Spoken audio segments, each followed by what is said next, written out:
You all have been absolutely cooking in the Discord server. These theories are amazing, and I'm excited to read them. Gad Ow has a crazy theory about the world of Tower of God, essentially transforming the universe into something that maybe explains the existence of regulars and irregulars, and that's that the world of Tower of God is a simulation. What essentially drove the family heads insane was that they discovered that they exist in this simulation, and the existence of spells, maybe even Shinsu, but especially spells, are essentially writing the code, right? So if you cast a spell like Arlen or even Tiara with her book that lets her do almost anything, you're essentially writing into the code of the universe and the world itself. Imagine if Hidden Floor was basically the tower. Perhaps the world outside the tower is awful, like there's some kind of apocalypse, and the family heads escaped into the simulation. So Bomb inside that cave is like hidden away from the terrible outside world.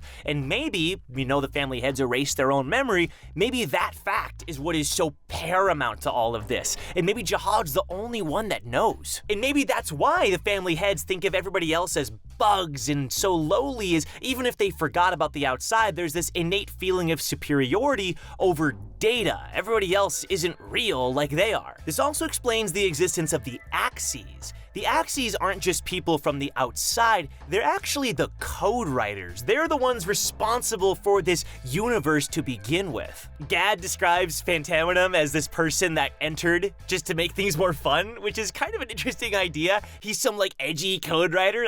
That's funny, I'm not gonna lie. Bomb is like an AI that exists that can bring people outside, which is interesting. I don't know how that makes sense if like Arlen and V are from the outside, but they had like a Data kid.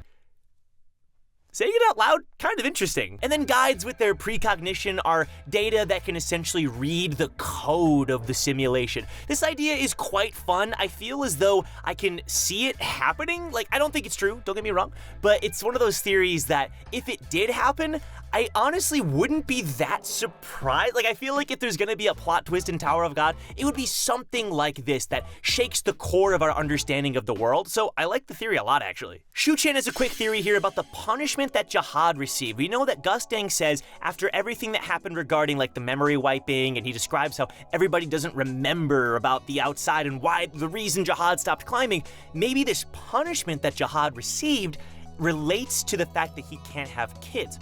What if at one point in time, Jihad could have kids, but after the punishment, he no longer could, whether physically or he was barred from doing so, and maybe they tried to kill all of Jihad's descendants, but a few of them escaped, kind of like how Anak escaped when she was being hunted down for being a child of a princess. And the kids that escaped are Wangdan, Karaka, and the boss. Pretty cool idea that they survived this punishment. It's one of the biggest mysteries in Tower of God. Like, who exactly are these princes of the Red Light District? What does it mean that they have the rings, right? They're related to Jihad in some way. Are they clones? Are they children? We don't know, and I feel like we won't know for quite a while. So this idea that they are his kids, even though he can't have kids, this actually explains that in a pretty interesting way. Gustang did say Jihad received some kind of punishment. What is that punishment? We really don't know. Okay, Deadly Shadow has what is probably my favorite theory of today, and it revolves around Yuri. Upon rereading, Deadly Shadow came to this conclusion that it doesn't make a lot of sense for Yuri to be there on the first floor at chapter 2. And they're right. I mean, if Yuri is there at that time, that means she was very lucky to be in the right place at the right time.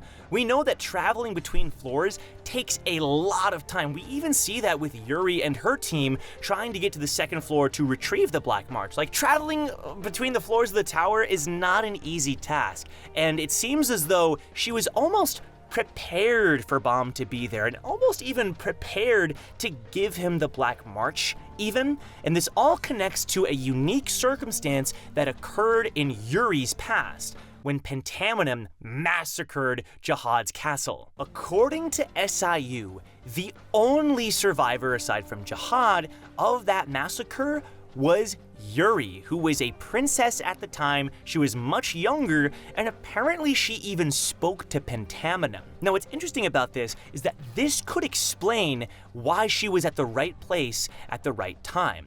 she was ready and almost prepared for this exact time and location that Bomb would enter. And even giving away the Black March to this kid, she's almost disappointed when Evan gives the first description of Bomb. Oh, he looks weak, right? Was this even worth the journey?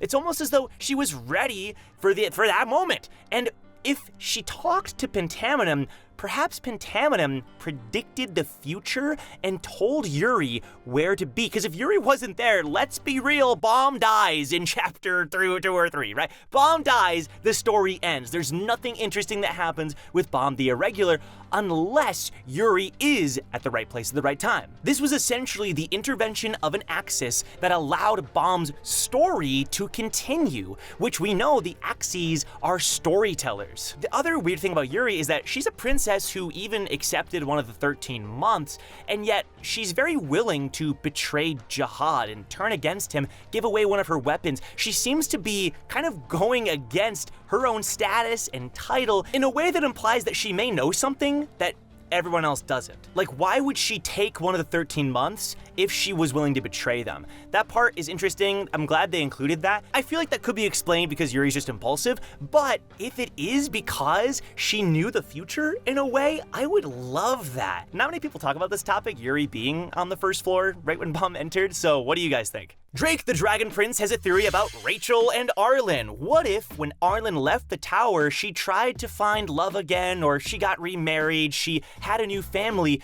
but she couldn't love Rachel the same way. Her mind was preoccupied, and her true love for her child was still residing with Bomb, who she had to leave behind, and perhaps this is where Rachel's insecurity and this is where Rachel's desire to overcome and overpower Bomb and see the stars beside Arlen, see that night sky that we know Arlen saw. Maybe this is the root of Rachel as a character. Maybe she's actually half sibling related to Bomb. That'd be freaking weird, but honestly, I can kind of see it. There's a lot of weird details that are missing from the Arlen storyline. Garam is hiding information. Rachel knows Arlen. Why does she know Arlen? She heard a lot of stories about the tower. What if Rachel and Bomb are both children of Arlen? We know Rachel has golden eyes like Bomb, but they're half-siblings. I actually think that's a very interesting spin. It would be quite a plot twist. Nate has a quick theory about Pentam that perhaps the Pentam incident wasn't actually the Pentam incident, and instead it was a cover-up.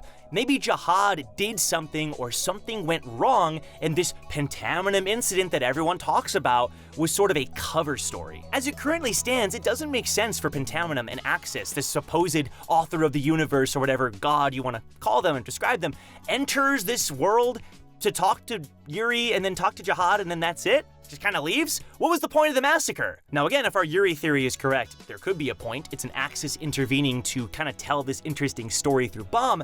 But otherwise, why? What's going on there? No one knows what Pentam looks like. I mean, maybe Yuri talked to Pentam apparently, but nobody knows how to describe Pentam. Does Yuri know? Like, Yuri's never talked about Pentam. She mentioned his name in the beginning of the story, but that's about it. I'm actually not sure if Yuri mentioned him. I know she mentions a bunch of irregulars. I'll put it on screen. Regardless, I don't think this theory is quite correct. I think Pentam is a known figure in the universe that everyone talks about. I feel like if it was a cover-up, there might be more clues towards it. However, it is a really interesting theory. My only question would be what happened that forced Jihad to want to cover this incident up? One interesting thing about this is that Yuri did survive this incident, whatever it was, and ever since, she seems to be kind of a rebel. She's given the Black March to Bomb. She's kind of betraying Jihad at the end of the day. Kind of on a whim, right? I mean, Yuri, again, is quite impulsive, but maybe she did witness this lie, and it influenced her. Like, it affected her to the point where she is willing to betray Jihad. We do know there are other princesses that are willing to do the same. I mean, Dorsey's practically going against Jihad too, so it's not like Yuri's the sole example of a princess. Even Garam going against the flow, going against their title. But it is interesting. I like the idea. That's it for today. There's so many more theories in the Discord I'm gonna get to. I'm gonna make a bunch of these in the next couple weeks. There's gonna be like 3. So definitely submit your theories now if you want to make it into one of these videos. These theories are awesome, and I can't wait to talk about more. Thanks for watching. Subscribe if you're new, and for more Tower of God content, and I'll see you in the next one. Peace!